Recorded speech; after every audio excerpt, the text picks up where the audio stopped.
Monsieur, c'est vous le chef de tout ce groupe de réfugiés. Oui, c'est moi le responsable de tout ce qu'il y a comme réfugiés ici. Comment avez-vous été désigné? J'étais désigné après être inapte de l'armée de libération nationale, après avoir une maladie pulmonaire et une blessure à la jambe droite. Combien y a-t-il de réfugiés dans ce groupe? On a exactement 1575 personnes, ce qui fait 300 familles. D'où viennent-elles en général? En général, ça vient de la plupart de la région de Soukaras et le reste de la région de Tébessa. Comment les réfugiés ont-ils vécu jusqu'à maintenant? Eh bien, les réfugiés, au point de vue logement, vous voyez un peu partout, ils sont dans des gourbis. C'est construit par le réfugié même, par la famille même. Ils ont un peu de ravitaillement tous les mois. Jusqu'à présent, on arrive à toucher 12 kilos de farine, par exemple, et 400 grammes de sucre, et un peu d'huile, et un peu d'haricots et des pois chiches. Alors, c'est comme ça que vivent les réfugiés.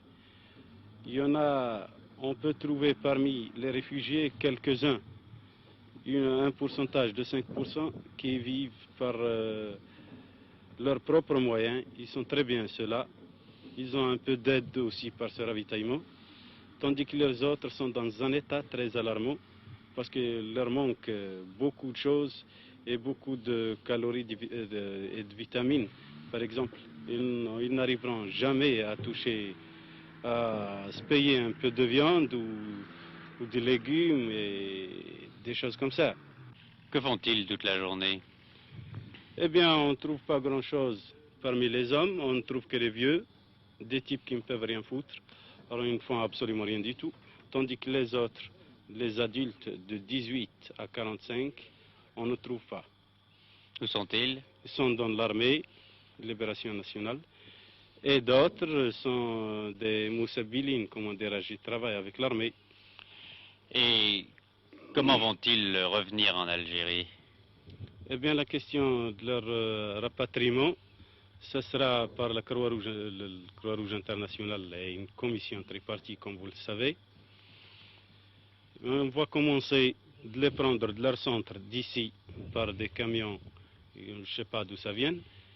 Et on leur fait rentrer, par exemple, jusqu'à la ligne Chal. Et de la ligne Chal, il y a d'autres camions qui viennent de l'autre côté de l'Algérie et on les fait rentrer là-bas. Avant d'arriver à la ligne Chal, ils passeront par des centres de départ. Ils seront vaccinés. Ils passeront par une visite médicale. On leur donne un peu de nourriture et, si possible, des habits. Et après 24 heures, ils rentreront en Algérie. Dès la rentrée de l'Algérie, on leur donne à chaque famille une tente. Et si possible, si on trouve par exemple des logements vides, on les fait loger. Et il y aura des militants algériens et des types spécialisés pour s'occuper de leurs affaires.